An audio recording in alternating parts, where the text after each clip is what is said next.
हमारी ज़िंदगी में सारी चीज़ ज़रूरी है। हमारी ज़िंदगी में हम जब से हम समझने सोचने की ताकत रखते हैं तब से ही हम ये चीज़ जानते हैं, हमें बोला जाता है, समझाया जाता है कि शादी एक बहुत ज़रूरी है हमारे ज़िंदगी के लिए, जीने का भी एक ज़रिया है। बहुत सारी चीज़ें हमें सिखाए जाते हैं, जताए जाते हैं और समझाए भी जाते हैं। करियर बनाओ, सेटल हो जाओ, कमाओ, खुद के पैरों पे खड़े हो जाओ और फाइनली शादी करो।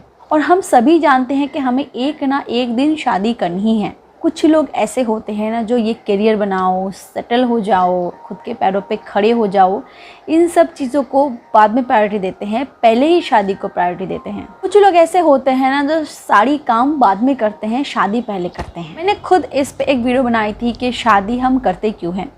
पर समय के साथ साथ ना जैसे हालात बदल रहे हैं, इंसान की सोच बदल रही है। कहा जाता है शादी एक पवित्र बंधन है, शादी तो जन्मों जन्मांतर का रिश्ता है, शादी तो 7 जन्मों का रिश्ता है, ऐसे वगैरह वगैरह बहुत सारी बातें कही जाती है। पर इसको मानने वाले आजकल बहुत ही कम मिलते हैं, मानो मिलते ही नहीं, परसेंटेज बहुत कम है। शादी कोई फिज़िकल एंजॉयमेंट के लिए नहीं है। शादी का मेन पर्पस डिज़ायर नहीं होता, या फिर आपकी ज़िंदगी में आधे अधूरे जो सपने हैं, जो इच्छा हैं, उनकी पूर्ति करनी होती है। शादी तो वो स्टेप है जब एक पीढ़ी से दूसरे पीढ़ी में कदम रखते हैं। एक लड़की शादी के बाद पत्नी बनने के लिए बहुत सारी चीज़ें करती है। धर्म पत्नी बनने के लिए, अर्धांगिनी बनने के लिए बहुत चीज़ें कंसिडर करती है ताकि वो अच्छे पार्टनर बन सके, आपका अच्छा साथी बन सके। एक लड़का एक अनजान लड़की से शादी करके अपने ही परिवार में लाके, अपने परिवार का हिस्सा बना के समाज में एक नया स्थापन देते हैं, एक नया पहचान देते हैं।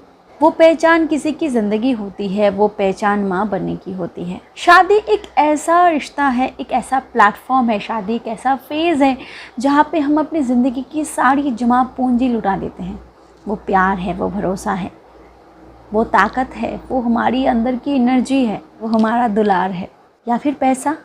शादी तो वो ज़रिया है, सिर्फ एक ज़रिया, जब हम भगवान के दिए गए सृष्टि को स्थापन करते हैं, उसको कायम करते हैं।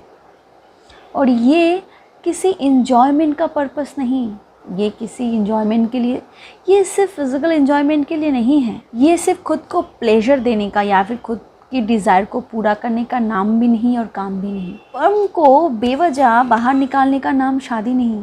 स्पर्म को ज़रूरत पड़ने पर सही जगह पर इस्तेमाल करने का नाम शादी है। तो उसे अपनी एनर्जी बनाओ। अपनी वर्जिनिटी को सिर्फ तभी तोड़ो जब तुम्हारे डिज़ायर के लेवल वहाँ तक पहुँच जाए जहाँ से बाहर अब तुम जा ही नहीं सकते, और तभी तुम काम वासना से बच सकते हो। क्योंकि मुझे बहुत लोग क्वेश्चन करते हैं, चलो मैं अलग से इससे वीडियो बना दूँगी। एक अनचाहा बच्चा कब आता है पता है? जब तुम शादी को एक सर्टिफिकेट मान लेते हो और अपने आप से बाहर हो जाते हो, अपने कंट्रोल को खो देते हो। और इसी वजह से ना आपकी ज़िंदगी में बच्चे की जो चाहत है ना वो कम हो जाती है, और उसको पाने की खुशियाँ भी। पता है इससे भी बुरी बात क्या होती है? जब एक बच्चा जन्म लेता है उसके माँ बाप के आउट ऑफ लस्ट की वजह से, यानी कि अधिक हद से ज़्यादा काम वासना की वजह से वो इस हद को पार कर देते हैं और इससे एक बच्चा जन्म लेता है। पता है उस बच्चे को पता चल जाता है, उस बच्चे को पता चल जाता है कि उसका जन्म क्यों हुआ है, क्योंकि आप उसको समझा देते हो।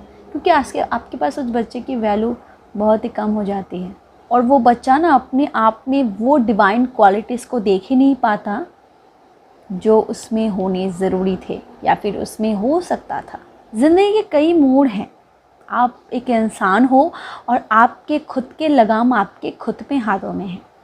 आप क्या करना चाहते हो, आप ज़िंदगी में क्या करोगे, क्या करना है, आपकी चाहत क्या है, वो पूरी तरीक़े से आपके ऊपर निर्भर है। पर हाँ, एक चीज़ मैं आपको ज़रूर कहना चाहूँगी कि शादी तभी करो सारी सिचुएशन ना तुम्हारे हाथ में हो, सब तुम्हारे कंट्रोल में हो। क्योंकि शादी ज़िंदगी का वो हिस्सा है ना जो बहुत ज़्यादा खूबसूरत हो सकता है या फिर बहुत ज़्यादा बदसूरत। शादी अपने सारी वासना को या फिर शादी अपने सारे अधूरे डिज़ायर को या फिर कुछ और, you know what I mean, इन सब चीज़ों को पूरा करने के लिए मत करो।